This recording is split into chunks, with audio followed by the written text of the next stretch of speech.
sa napakadami ng engineer dyan sa DPWH na dinaanan ng proyekto na ito sa umpisa pa lang, nung ipapabid pa lang, may nagpabaya na at hindi ginawa ang trabaho nila.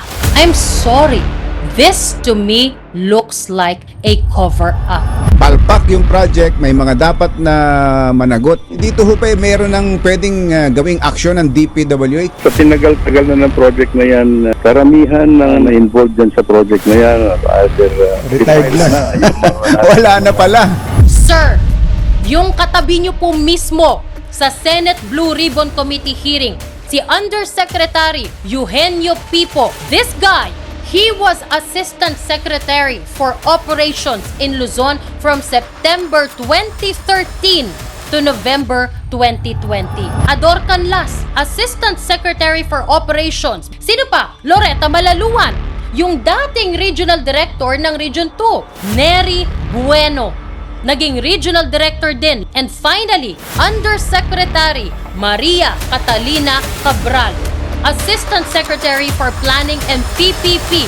She was a major decision maker. Budget accountability. Kanino po ito?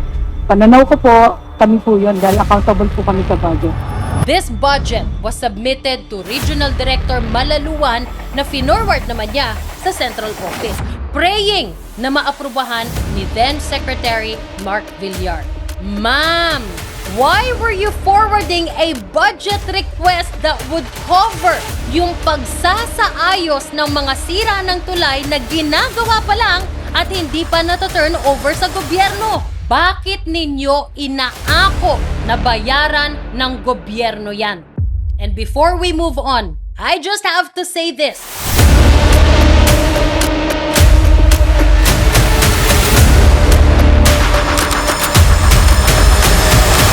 Every year, binabagyo ang area na yan. Every year, binabaha ang area na yan. River yan eh. Malamang tumataas ang tubig kapag umuulan. Bakit hindi yan na-cover sa design sa umpisa pa lang? Na-raise dapat yan sa designing stage pa lang. Walang may alam? Come on. Yung mga steel bars, substandard. Yung mga bolts at steel plates, walang sinubmit na test report. Hindi ako engineer, but I know enough that there should not have been compromise o pagpapabaya sa areas na yan. Tapos, walang mananagot? Sue me kung mali ako. Tinipid yan. You think I'm done? No, sir. The retention money, which was supposed to be the government's insurance, the last 10% withheld from contractors until a project is certified complete and defect-free, it was released. Mr. Secretary, nandyan na lahat ang resibo. Consequence na lang ang wala.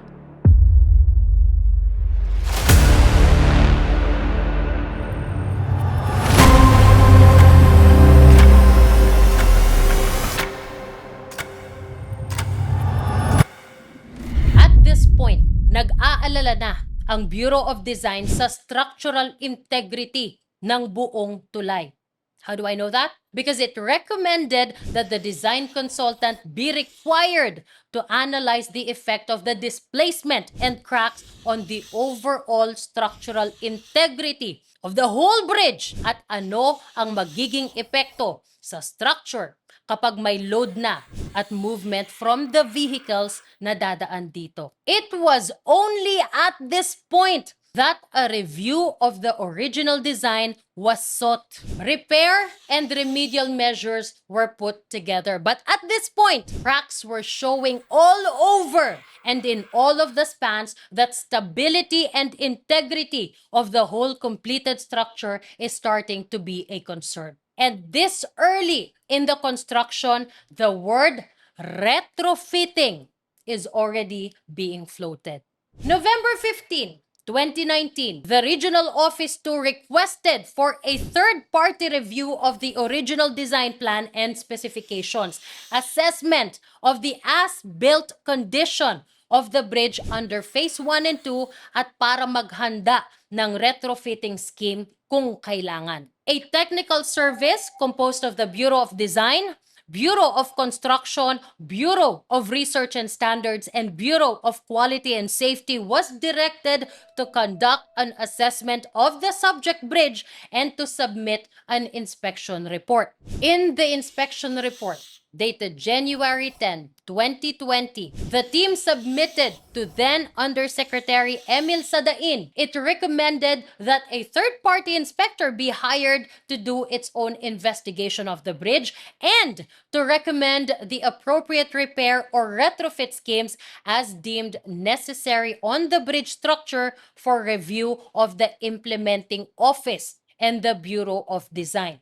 The consultant Urban Engineers Joint Venture scope of work under the TOR includes the following: review of the original plan, including extension, review of the as-built plan, paano ginawa yung bridge, evaluation and investigation of the as-constructed structures, bridge survey at preparation of detailed design plan of the recommended repair or strengthening and or structural retrofitting measures. Kasama din, maghanda ng cost estimates and implementation of plan bridge retrofitting. At yung implementation of the plan ng retrofitting ng bridge. Urban Engineers at this time had an existing consulting service contract with the DPWH since 2018.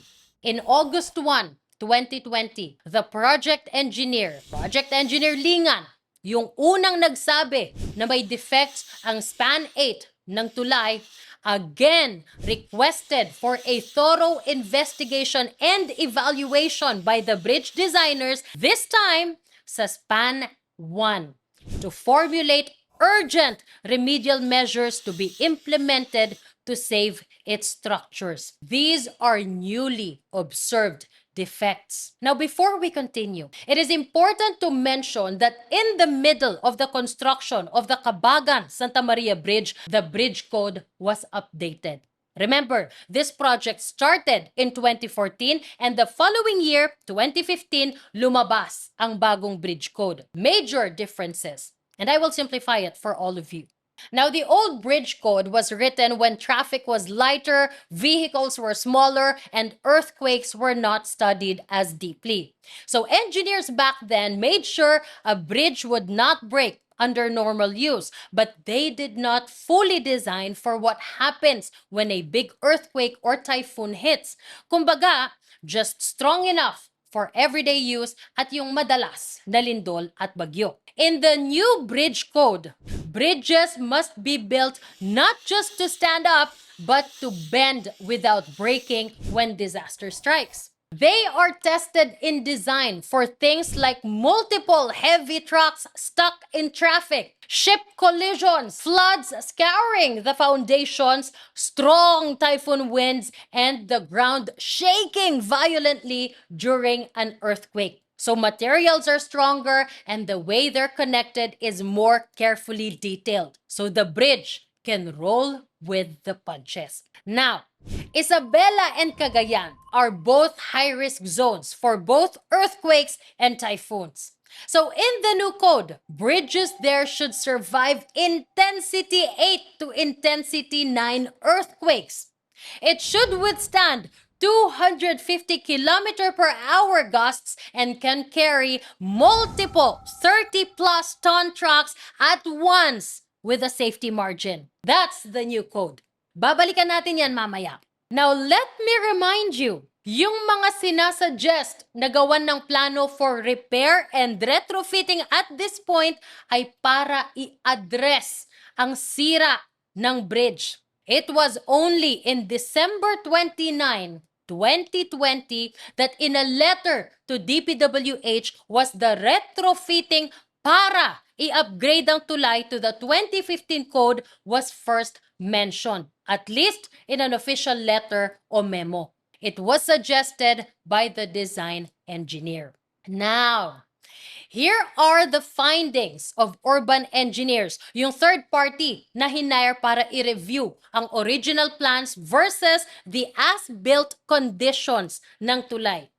Nakakagulantang!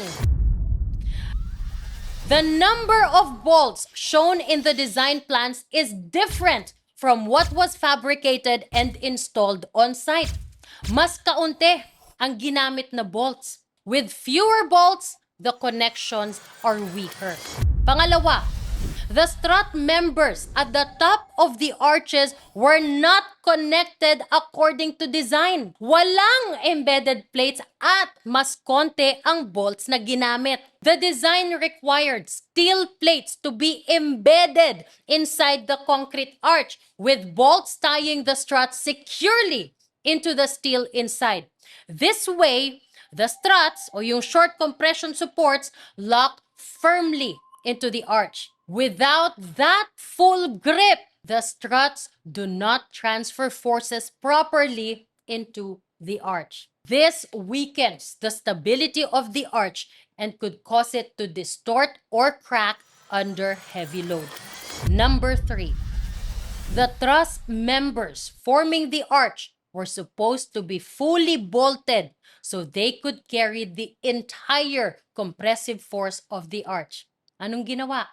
Only small alignment bolts were used during construction, not the full set of bolts. Ibig sabihin, these members may not resist the full pressure they were meant to. If compression builds up, the connections could buckle or fail, undermining yung role ng mga arko as the main load bearer.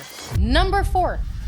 The bottom cord o yung tie of the arch was supposed to be a moment connection or a stronger connection designed to handle the pulling and bending forces. That means heavy-duty bolts and detailing.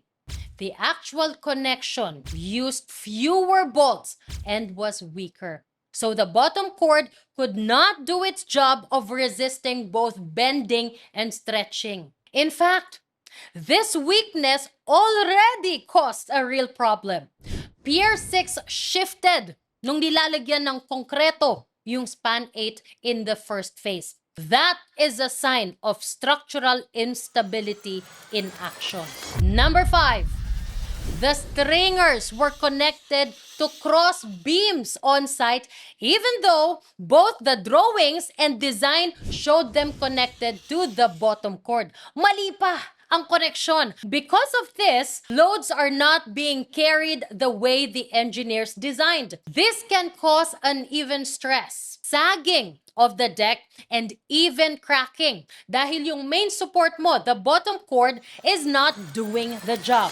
And finally, the stringer and strut member sizes and sections in the model, the design plans, and the actual built bridge do not match. Ibig sabihin, the engineer's analysis results are no longer reliable. Hindi na nila accurately ma-predict ang totoong magiging behavior ng bridge kahit magkaroon pa ng structural analysis. The bridge may respond in unexpected ways under traffic, wind, or earthquakes. These are just some of the findings, but really major. Ipapaalala ko lang, the tied arch design of this bridge was supposed to be the first in the country and possibly the world. Yung ganitong design scheme would need accurate detailing ng mga connections and anchorages, elaborate construction and launching methodologies, and provision of redundant members or the extra load-carrying element to reduce the risk of collapse of the suspended deck system. But despite the sensitive nature of the project, the following were revised during the implementation of the project.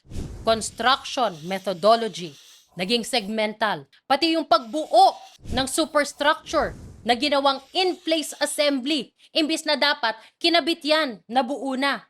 Pati detailing ng critical parts ng bottom cord to arch connection, iniba. Wala namang alam sa bridge design na yan ng contractor eh. Ba't nagmamarunong? Ito namang original designer, hindi tumutok. Design niya yan.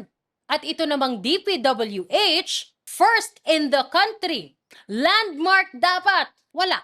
Nagpabaya din. Among many ang recommendation ng urban engineers i-seal yung cracks using pressurized epoxy injection, mag-apply ng carbon fiber reinforcing polymers, concrete jacketing, tapos lalagyan ng steel jacketing or externally bonded steel plates as encasement after ng concrete jacketing. Now, it is important to note at this point na kasama sa naging recommendation ng urban engineers ay i-upgrade ang bridge para maging compliant sa 2015 Bridge Code. One of many. So now, a new budget is being proposed by urban engineers. 233.5 million pesos para ayusin yung mga sira and to retrofit para maging up to code. This budget was submitted to Regional Director Malaluan na finorward naman niya sa Central Office, praying na maaprubahan ni then Secretary Mark Villar. Ma'am, why were you forwarding a budget request that would cover yung pagsasaayos ng mga sira ng tulay na ginagawa pa lang at hindi pa nata-turn over sa gobyerno?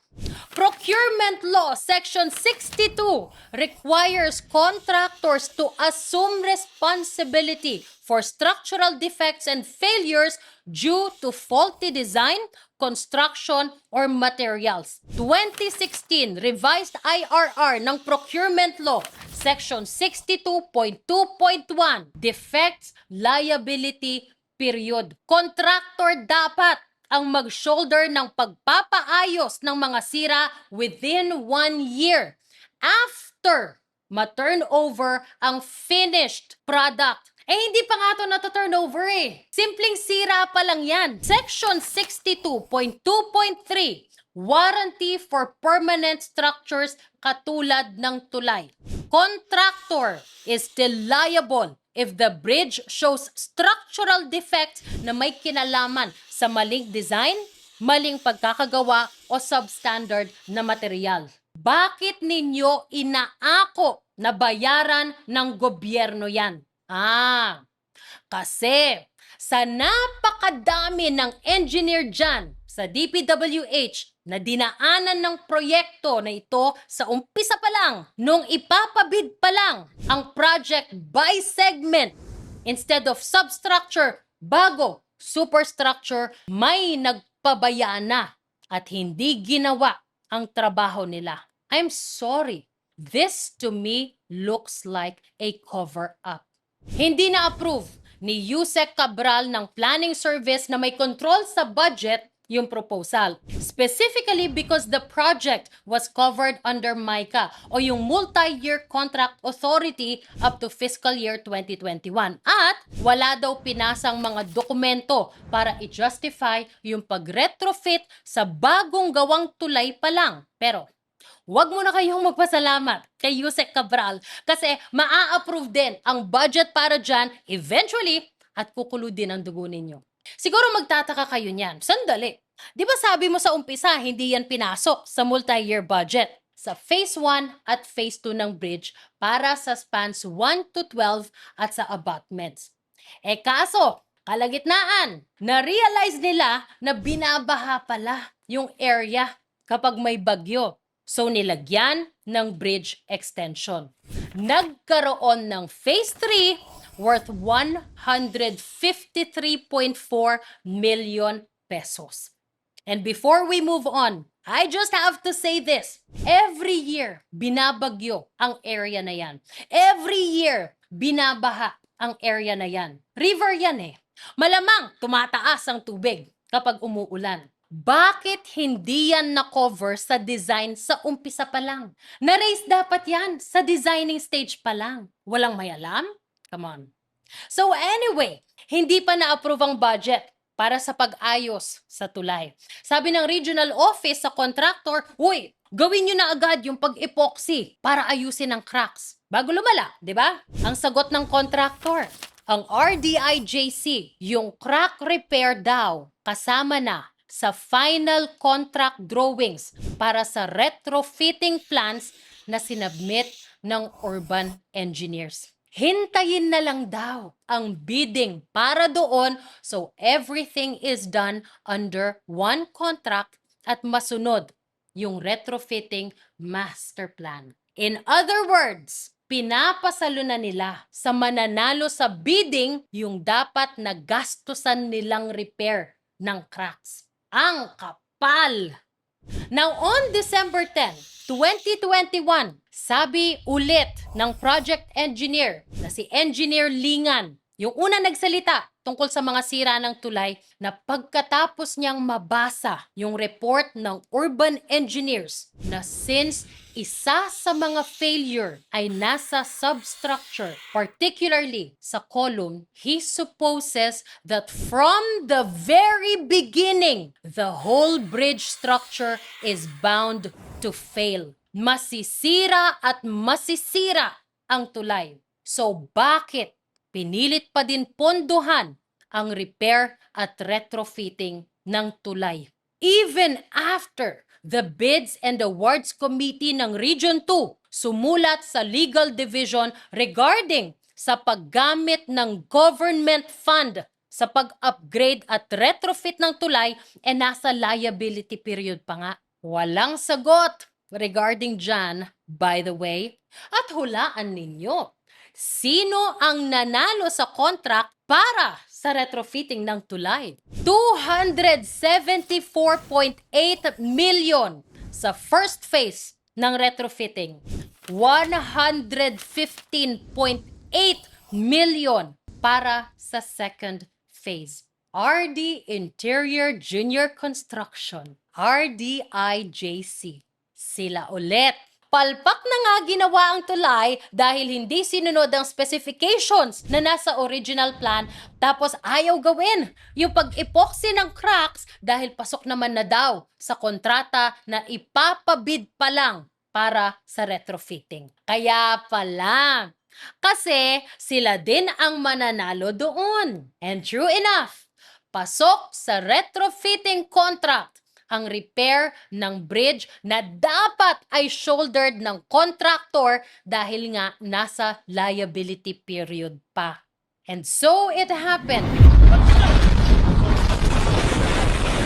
February 27 of this year, span 3 of the bridge collapsed noong may dumaan na dump truck with a gross vehicle weight of 89.63 tons. Samantalang light vehicles lang ang allowed dumaan, which does not make sense. Di ba ang point of retrofitting the bridge was to make it compliant sa 2015 Bridge Code. Ibig sabihin, dapat matibay yan enough para sa worst case scenario. It should survive intensity 8 to intensity 9 earthquakes.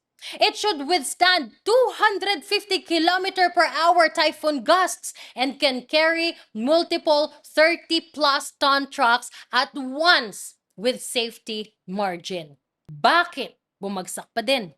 Sabi nga ng urban engineer sa findings nila, sa sobrang dami ng hindi sinunod sa plano, wala nang makakapag-predict ng totoong magiging behavior ng tulay kahit magkaroon pa ng structural analysis. Sure, the driver and operator of the truck should be charged for overloading. 89.63 tons is almost double the legal limit indicated sa RA 8794 or the Motor Vehicle Users Charge Law. Sure, the bridge was designed with a design load capacity of 33 metric tons, but that's just a baseline.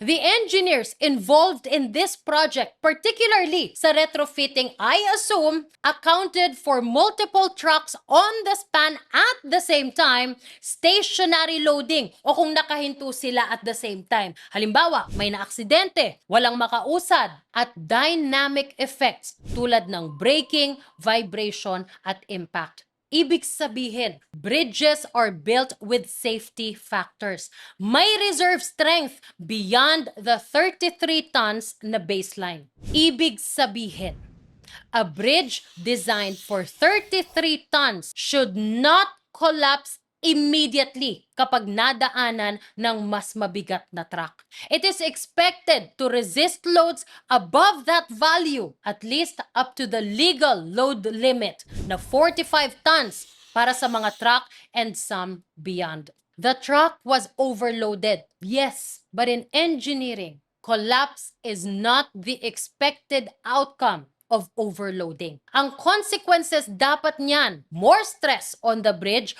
possible cracking or damage, or accelerated wear and tear. Ang pag-collapse ng bridge na yan was an indication that that bridge was weaker than its stated capacity. May construction o design defects at talagang may structural failure. Hiwalay ang accountability dyan. Kung mas malalim na discussion pa ang gagawin natin sa construction yan, mas makakapanlumo pa that not only was this project not discontinued, pinondohan pa ang repair dahil sa mali-maling ginawa ng contractor. Yung mga bolts, binawasan na nga, niliitan pa. Sa Pier 2, yung bottom cord ng truss arch na winelding sa end plate, ano nakita? Ang required sa design, 32 millimeters. Ang weld size na ginawa ng contractor, 18.4 millimeters. That's just 57% of the specified thickness. Ibig sabihin, the joint connecting the bottom cord to the plate was under capacity from the very start. And the bottom cord is one of the most critical parts of the bridge because it resists yung bending at saka yung actual tension. Yung welding ng base plates tsaka steel plates sa abutment sa magkabilang dulo, pati piers 1 hanggang 3, either hindi maayos ang pagkakagawa o incomplete. Hindi ako engineer, but I know enough that there should not have been compromise o pagpapabaya sa areas na yan. The bridge's foundations are weaker than what we were made to believe. Yung mga tests sa board piles under piers 3, 6, and 9 revealed that they cannot carry the load required in the approved design. Hindi na-meet ang strength standards. It's a structural time bomb. Marami pang ibang mali. But these alone directly caused the failure and collapse of that bridge because the main load-carrying parts of the bridge, yung bottom cord, tsaka supports, were not properly connected. Sue me kung mali ako. Tinipid yan. Sino nga habol sa subcontractor? Hindi din sinunod sa umpisa ang sinabi sa procurement law na dapat joint venture. Oh, by the way, hindi rin sinabmit ng contractor ang lahat ng eligibility requirement ng subcontractor nila na Grandspan Development Corporation. Pero binigay pa din sa kanila ang kontrata. Hindi lang yan. Yung report nila na hindi sila nakapagtrabaho dahil may bagyo o ito yung mga tinatawag na unworkable conditions 6 to 10 months after mangyari nila ni-report. May mga pagkakataon pa nga na advance nila ni-report. May 2, 2016, nagfa-file na sila ng rainy o unworkable conditions para sa June, July, at August. They did that again, August 2017. Ang galing! Napredict nila yung mga magiging maulan na araw na hindi sila makakapagtrabaho between September 2017 and September 2018. What the fuck? You think I'm done? No, sir. The retention money, which was supposed to be the government's insurance, the last 10% withheld from contractors until a project is certified complete and defect-free, it was released under Section 6.2 of Annex E of the 2016 IRR of the procurement law said money can only be released after a certificate of final acceptance is issued. But for 2 contracts, the DPWH released the retention money without any CFA on record. In other words, they handed the contractor the people's money without proof that the projects were truly completed. Walang ganoon because they were not completed. Yung mga steel bars, substandard. Yung mga bolts at steel plates, walang sinubmit na test report. Tapos, walang mananagot? Walang preventively suspended man lang sa DPWH? We have standards sa procurement law precisely to make sure na qualified ang mga contractors na kinukuha ng gobyerno mula sa design, construction, hanggang maintenance ng project. Kung sa umpisa pa lang, accommodation na ang ginawa ng DPWH, ano pa talaga ang aasahan natin, hindi lang sa project na yan kundi sa lahat ng malalaki at mahalagang project sa buong bansa. And by the way, between 2016 hanggang ngayong taon, ang RDIJC secured contracts worth almost 7 billion pesos with the DPWH, mga daan at tulay. Former DPWH Secretary Manny Bonoan was either ill-advised or was lying when he said yung mga involved sa Kabagan Santa Maria Bridge ay retired na. Palpak yung project, may mga dapat na managot na opisyal o mula sa pamahalaan. Dito ho pa meron ng pwedeng gawing aksyon ng DPWH. Well, sa tinagal-tagal na ng project na yan, Ka-Jerry, karamihan ng na-involved dyan sa project na yan, either Retired na. yung mga- Wala na pala. Sir, yung katabi niyo po mismo sa Senate Blue Ribbon Committee hearing, si Undersecretary Eugenio Pipo, this guy, he was Assistant Secretary for Operations in Luzon from September 2013 to November 2020. He should have reviewed funding requests and overseen the implementation of the original and bridge extension. He was a major decision maker in those stages. He became Undersecretary for Operations in charge among many of Region 2 since 2022. I assume kasama siya sa nag-recommend ng funding request at nag-oversee ng implementation ng retrofitting works. Ador Canlas, Assistant Secretary for Operations between August 2022 hanggang 2024. Kasama din dapat sa nag-review ng funding requests at nag-oversee ng implementation ng retrofitting works. A major decision maker there. Undersecretary for Technical Services from May 2024 until 2 months ago. So he was responsible for the approval of the revised plan para sa retrofitting.